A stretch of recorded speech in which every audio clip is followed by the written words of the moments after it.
guys, it's Tired Andy on your screen again, and today I bring you my favorites of April, and hopefully this video will be up before May ends. Let's get into it, shall we? For some YouTube stuff, I had not a lot compared to the other months, but there was this YouTuber called Sleepy. Although, like, it's a very niche interest, like if you don't like Overwatch or gaming, because that's mostly what he does, but I feel like Overwatch is like his entire channel as far as I can see. So if you don't enjoy Overwatch, he's not really for you. But he's really funny, like him playing and doing whatever he does. Like he used to be a League player, and now he does YouTube and Twitch, but like he's so wacky and does all, I don't know, man, he's just funny. I'm attracted to funny people. That's my thing. And then the other thing YouTube related was this one video that's actually a playlist of Japanese indie rock songs. So there's like a bunch of songs in the video. It's like an hour and 15 minutes or something like that. And my choker. And I just really liked most of the songs there. I think, if not all of them. I really enjoyed it. So I'm gonna put the link down in the description when the video goes up. Books, which were only one. I didn't read a lot on April. There was this one called Goddess of the Hunt by Shelby Eileen, and it's a poetry book. And it was so cool because it's like rooted in Greek mythology, but more specifically Artemis and her being a non-romantic, non-sexual being, and her perspective, like defending that not decision, but that part of herself. And you also have her mom, I think it's Letta, it's a human woman who gave birth to her, and she's just defending her daughter, like to the people who are against how are you against aromanticism and asexuality? I don't freaking know, but it's a very nice read. Me being asexual, I loved it, of course, but it's just so nice reading first with a subject that I like, which is Greek mythology, but then mixed in with a subject that I deeply care about. So it was a really nice, such a nice read. It's, yeah, if you like poetry, just yes, read that. We have anime. So one of them is the Millionaire Detective Balance Unlimited. But listen, freaking in pandemic times, a lot of anime have been pushed back, and Balance Unlimited was one of them.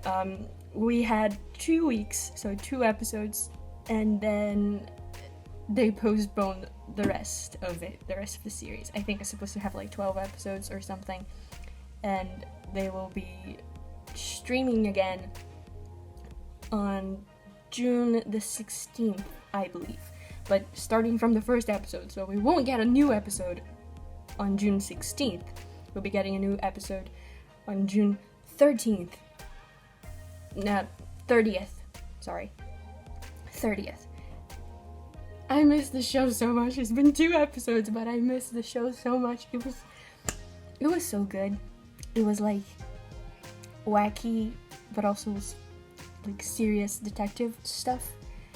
And the characters, like, 2 episodes, but I already love them so much. The main characters, and the fandom is shipping them so hard, and I have nothing against it, but they haven't interacted too much for me to like get attached to them as a ship. But as individual characters, as they themselves, I freaking love them. There's Haru, who's a very jaded person who's tired all the time. Like, please let him rest. And he also has like a very strong sense of justice, but it's a little bit too strong, which makes him be a little bit judgmental of the other character, Daisuke Kanbei. Kanbei is the millionaire detective, and he's so freaking whack. Like, he's very serious, but he's so wholesome. Like, in the first episode, you see him, and you think he's an asshole, because he does asshole things.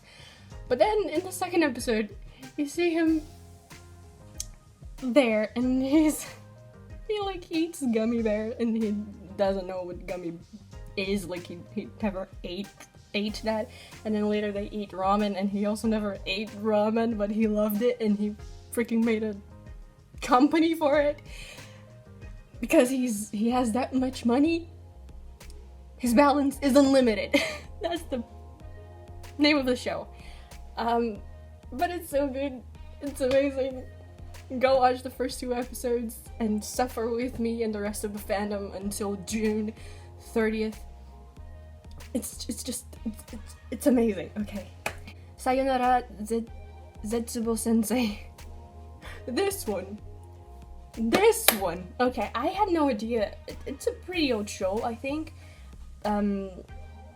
Later than the 2000s, but not like 2010. Yeah. So I had no idea what this was until I started talking to a person who's now my friend on social media, whatever. And they suggested this comedy show, Sayonara Zetsubo Sensei. And that I'm sorry, the show is so funny. It's about this teacher who has trigger warning, suicidal tendencies, and he lives in despair. Like everything mild inconvenience in his life makes him fall into despair and makes him want to kill himself. And he's a teacher in this high school, and you have his class is mostly made of girls, and every girl has something fucked up with them. Like, one of them is a freaking stalker. The other is so mean. Like, you can't talk to her. She texts people, and everything she says is so freaking mean. And the other one has a tail fetish. I cannot explain the humor of the show. If I tried, I cannot fucking explain it, but it's so funny. It's so weird, and it's so funny. And I love the art style. I freaking adore the art style. Just look at this. It's good. Yes, I love it. And the show as a whole gives me major Soul Eater vibes. Like, it's not the same genre. The art style resembles a little bit, just a little bit, not too much, but like, it's not too close. The tone is not even the same, but something about the show just gives me Soul Eater vibes, and I love it. Maybe it's the creepiness of the humor, or I don't know, it's just, I loved it. I stopped in episode 6. It has 12, but I really loved it. It's so funny. A movie! Just one that I have to talk about, and it's Ponyo. Maybe a lot of you have already watched this, but I am a bit late on the Ghibli movies train, whatever. And I only got to watch Ponyo this year on April. And I just can't, because it is so freaking cute. It is so cute, so adorable. I couldn't.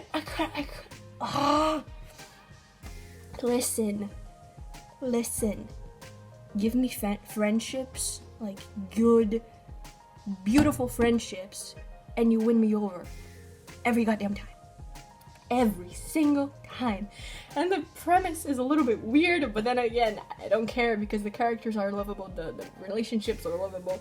It's funny, like there's a scene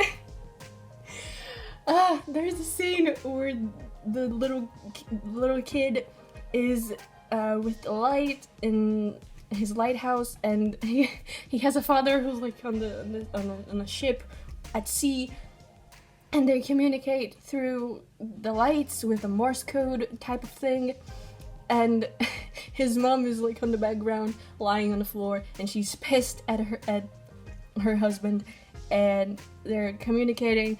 So the kid is like, what do you want to say? And she's like, baka,